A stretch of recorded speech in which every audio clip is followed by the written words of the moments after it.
What's going on, you guys? Michael Elefante here, and today I have a very special guest, Steve Frye, and I'm going to let him introduce himself here in a minute, but kind of have an awesome relationship with Steve. He was the initial person and real estate agent that kind of introduced us to short-term rentals in Nashville, Tennessee, and got the ball rolling for both my wife and myself about a year and a half ago. So introduce yourself. How long have you been in real estate, and how's it been going the past couple of years? Yeah, okay, thanks. I appreciate you having me, for one. Steve Frye. I work with Keller Williams here in Nashville. Been in real estate for about 2.5 years now.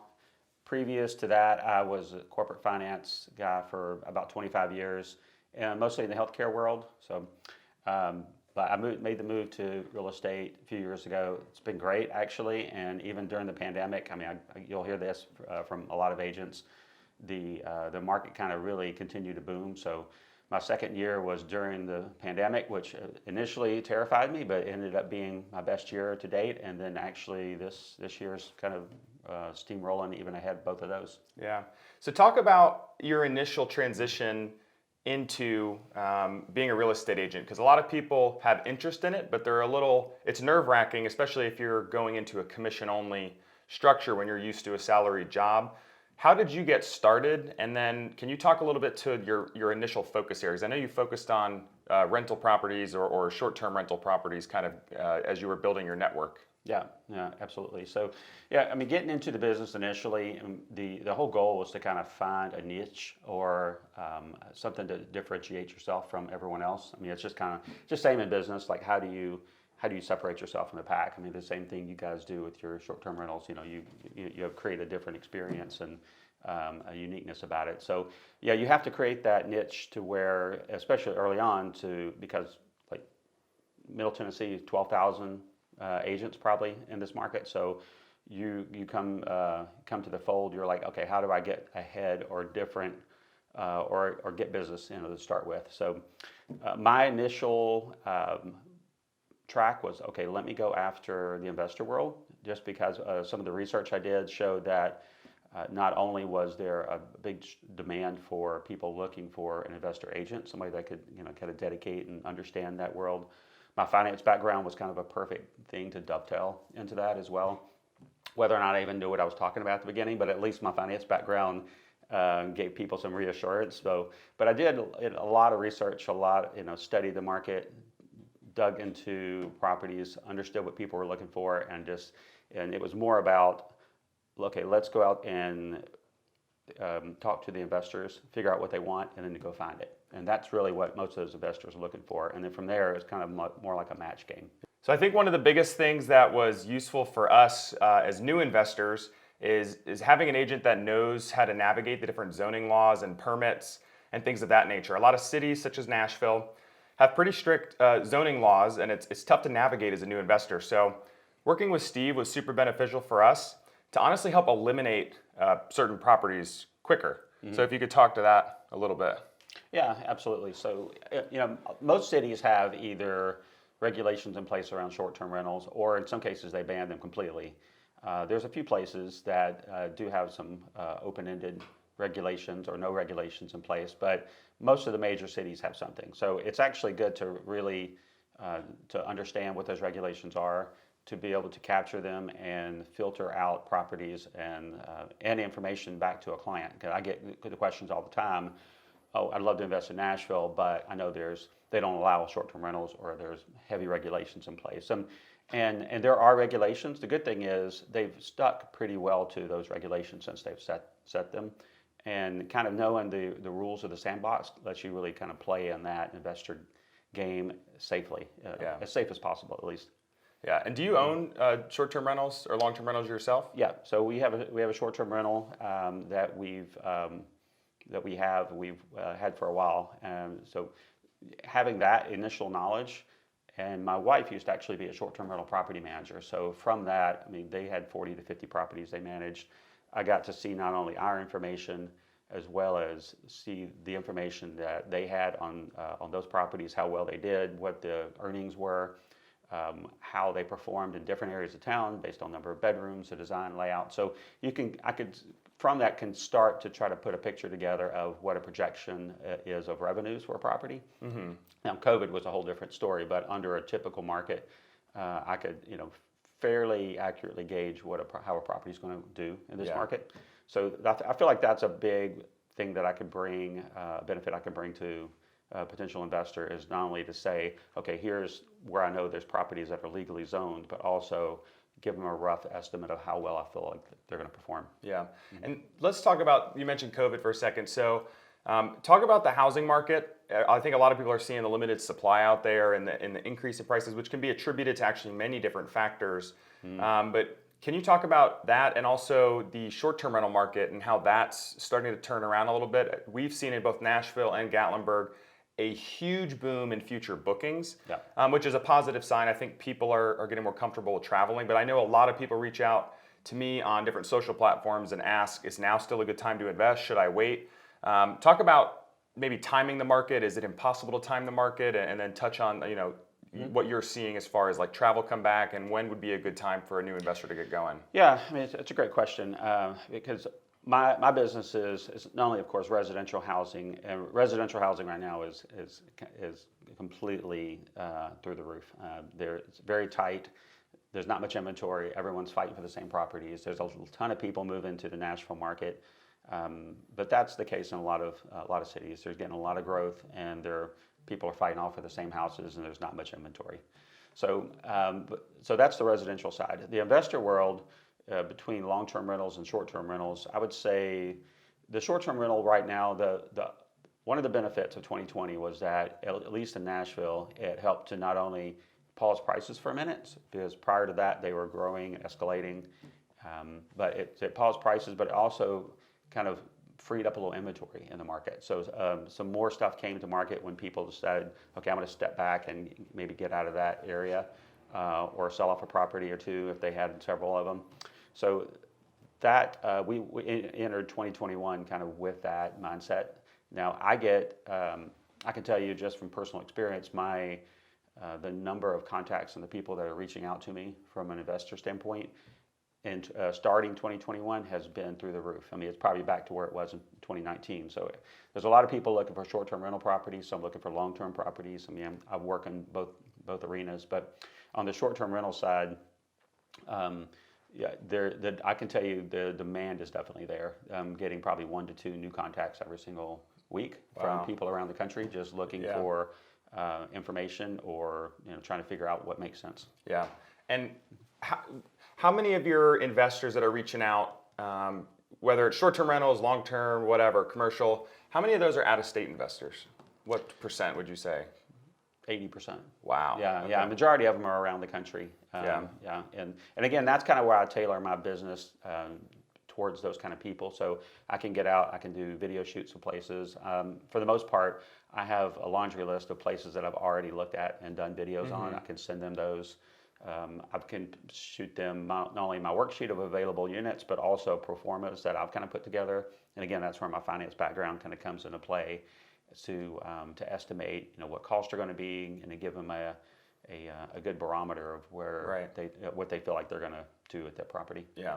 So I'm going to make the shift over a little away from short-term rentals and investing to talk with Steve a little bit more about his initial transition and experience to becoming a real estate agent, because a lot of you guys out there may have interest in becoming a real estate agent or other parts of real estate, whether it be wholesaling or maybe just getting a commission-based job versus a pure salary job to help boost your earnings potential so you can move more money into future investments. So Steve, talk to me a little bit about, did you have initial nerves or butterflies when you finally made that jump? How long did you contemplate, I guess, making that jump as well from corporate world to becoming an agent? Yeah, great question. So it had been in the back of my mind for a little while. I mean, we had the short-term rental, and actually my oldest son had gone into real estate right out of high school, just about. So he was working as an assistant for several agents.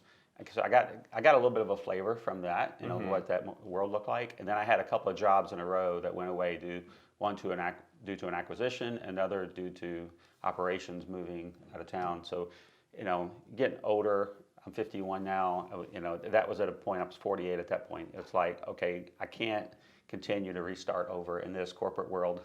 It's becoming older in the corporate world and needing to find a new job is not where you want to be. So I thought, okay, I want to pursue something where I feel like I'm in more control of my destiny. And real estate was always an interest of mine. So I jumped into it, took the test, got through it, joined up with a brokerage. And it was nerve-wracking because right off the bat, I mean, it wasn't like I was getting into this job to pay for a new car or to take a vacation, right. And it was paying the light bills. So when you have that kind of pressure on you, you definitely have to make sure you're successful. So right. Then it's diving in, figuring out like what it takes to make sure that you're going to be successful, you're going to get business, that you're going to be able to do this for the long term. Mm-hmm. So yeah, I mean, when I first started, I was lucky enough on my very first day as an agent attended an open house. Well, actually, I hosted the open house, had a client, met them, had them under contract within a month. I mean, that's an unusual story for any agent. So, but it was enough. It totally gave me the bug, definitely. Mm-hmm. But I didn't have another closing after that for like 4.5 months. So, so I knew that the business was starting to build though, because there was a lot of good momentum and good positive vibes I was getting from clients, and people were asking a lot of questions, and I felt like things were about to happen. But when you're head of the household and you're having to explain to your wife, where the direction's going, and you're not pursuing the corporate job anymore, it's definitely nerve-wracking. Yeah. Well, it seems to be going well now. Mm-hmm. And for those that don't know, how do agents get paid, both on the buy and sell side? Yeah, sure. So on either side, you typically don't get paid as a typical agent. You're usually not getting paid until the actual transaction closes for a property. So there's a lot of work involved, and of course, finding a client, finding the right house, negotiating the deal. There's ins and outs throughout the deal. There's anything that could go wrong can go wrong in a deal. I mean, well, we're well aware of that. We had one deal that just was crazy at the beginning of COVID with you, but I mean, you helped navigate the waters for us quite a bit, which was great. But like, that's just one example of, I'm sure, many scenarios, right? Yeah. I mean, if you like thought of like the most extreme example of how something could go wrong, it would go wrong in real estate. So, so anyway, all of that can still happen, and the deal can still fall apart before closing. And so if it does close, you don't get paid. With a regular agent, there's people that make their living in real estate that are maybe on commission, maybe on salaried.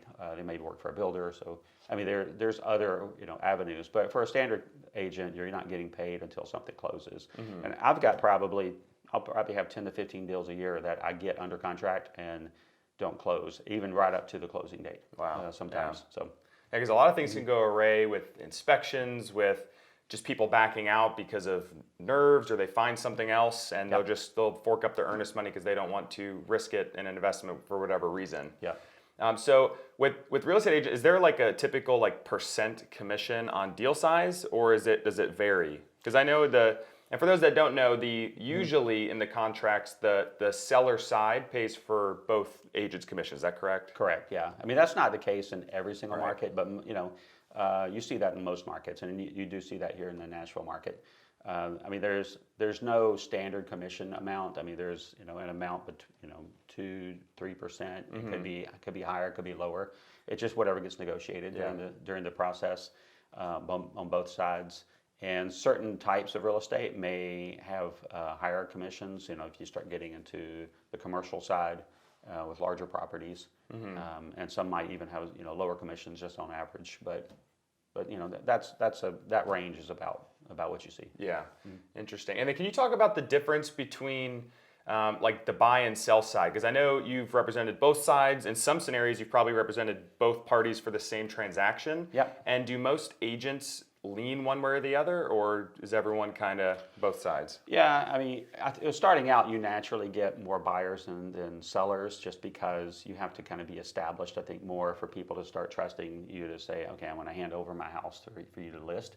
And most people, when they go to list a house, they're getting advice from their neighbors of, oh yeah, so-and-so listed my house, or so-and-so sold me a house. But so when you're starting off, you're mainly connecting with buyers. So it's not unusual to see somebody have a lot more buyers than sellers on the front end. I think every agent would prefer to have more listings in some case, and especially in this market, you have a listing and it's sold. It's like that. Yeah, I mean, sometimes before it even hits the market. So I think most agents would prefer to have more listings. My business is probably a third listings, 2/3 buyers, right around there. Yeah. And do you get a lot of repeat customers? Can you talk about like the inevitable like life cycle with, especially in the investor community? For example, I had a great experience with Steve. We came back 4 months later for another opportunity. Yeah. And I tried to introduce a ton of investors to Steve that asked about the Nashville market.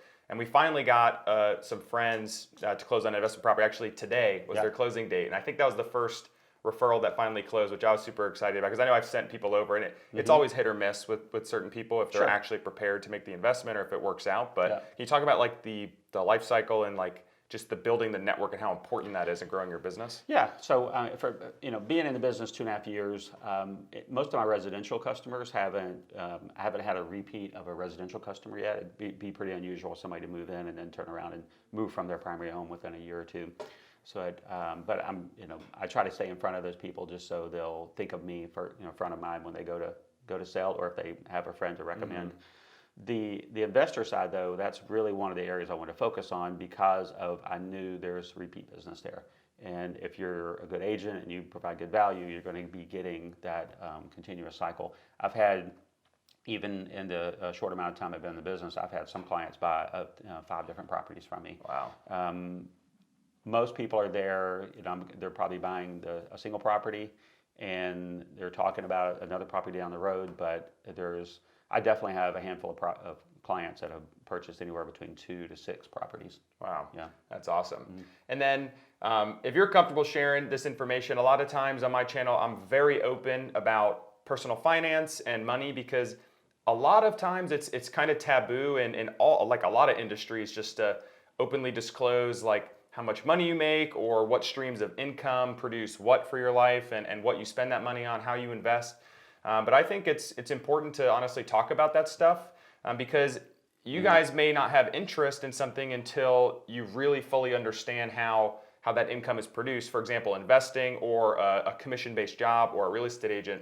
So if you're comfortable talking about it, can you talk about one, the growth in business, maybe the amount of total transactions, total dollar amount of sales you conducted in 2019, 2020, and then I guess so far in 2021, if you have those numbers, and then what your total commissions or earnings were from those years. Yeah, sure, no problem. And I don't mind discussing that at all because there is so much gray area in that world as far as success and what people are actually earning. And there's a whole other area where it's how well you're managing your business and what you're actually taking home. So you see a lot of people that have huge gross commissions, but they have such high expenses tied to their business that they may be taking home not nearly what you think they are. But yeah, so my first full year in the business, I had right at $300,000 in commissions. So I mean that's a great year, absolutely, and that was way more than I was making in my corporate world, even though I'd been doing that job for 25 years. So naturally a good move for me, but then you got to sustain it. Right. So then it's like, okay, how do you position yourself and continue to move forwards? And that's why I try to cast as wide of a net as I can. There's some agents that have, and there's times where I'm jealous of them, but they have a small area they work, but they're hyper focused in that area, and they just blanket that market, and they're super successful at it. Being a newer agent, I cast as wide of a net as I can. I go all over Middle Tennessee, commercial properties, short-term rentals naturally, long-term rentals, residential, anything. I mean, I'm basically a jack of all trades, yeah, absolutely, a jack of all trades in that world. But I feel like I've gotten a good handle on all of it. So year one was about $300,000. Year two ended up right at $400,000. So during the pandemic, it grew. That's just great. But to give you a point of reference, I probably canceled $180,000 of contracts that year too. Wow. So I mean, those hurt, but I mean, you're still doing well. Yeah. This year, I'm probably on pace to do a little over $500,000 in commissions. And to show you just the growth of the business, I did about 36 the first year. I did 53 last year. My projection this year is to do about 75.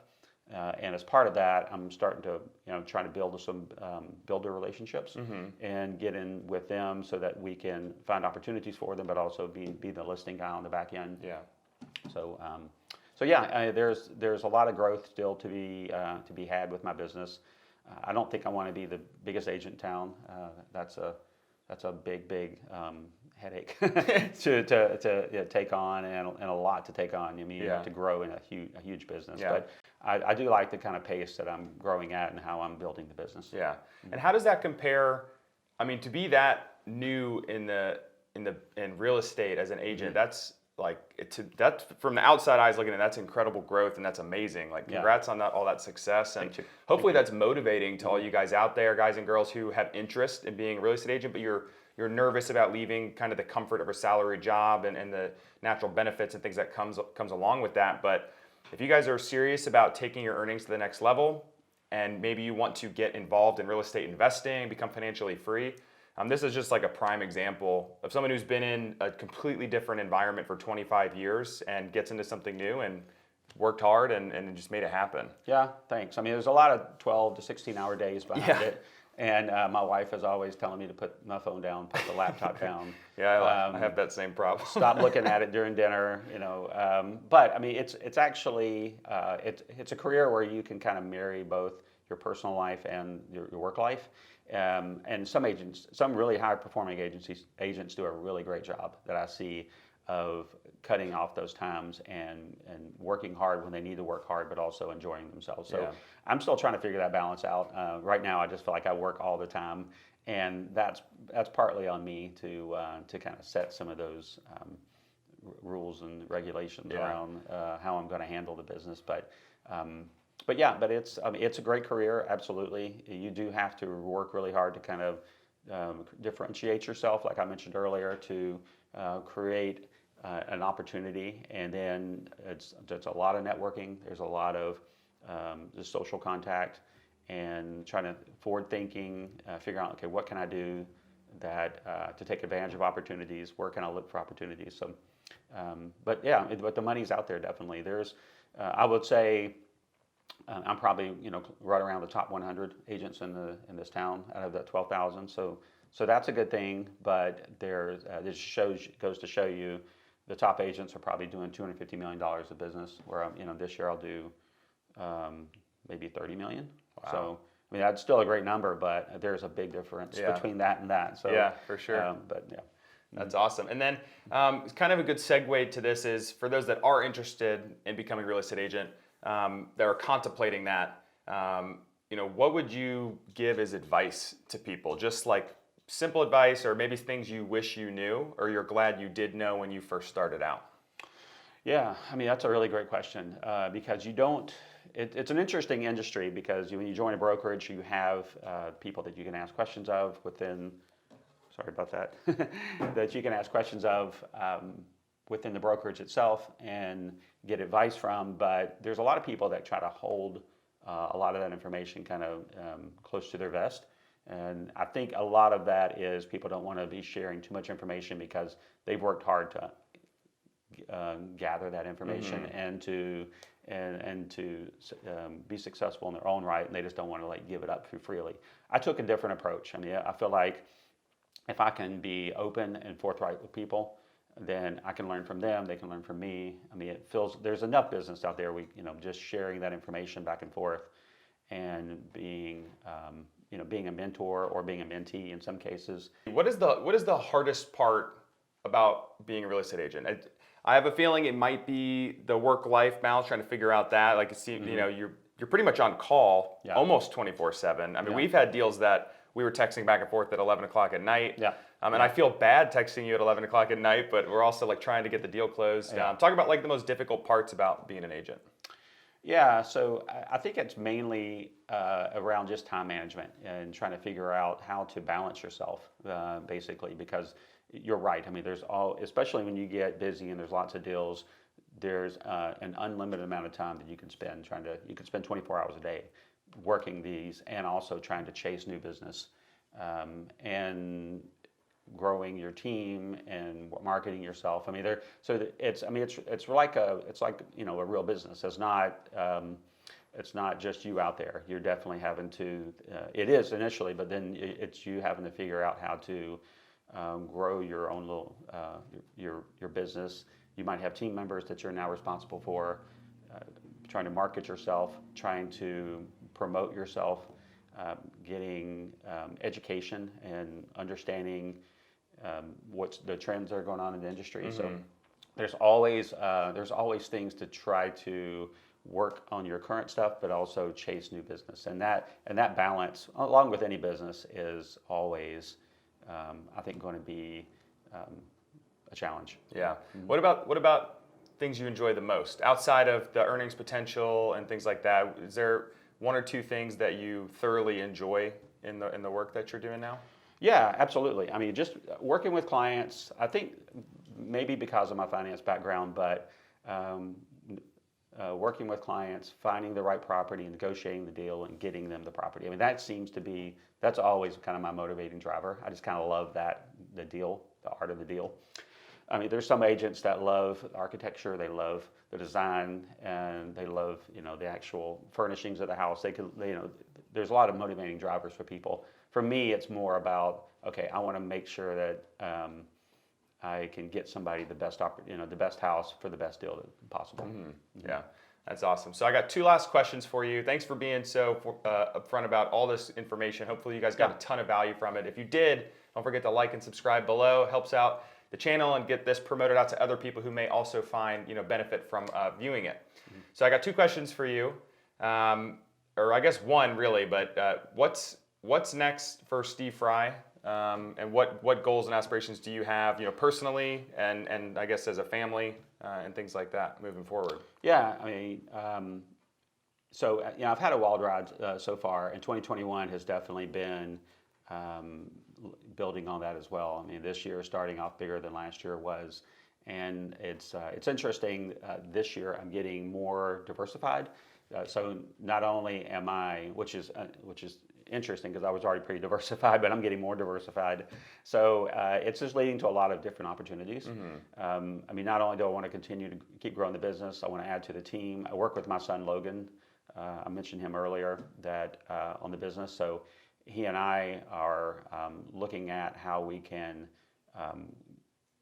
grow into areas like neighborhood development, working with builders, all those areas. So those are good focuses for me kind of going forwards.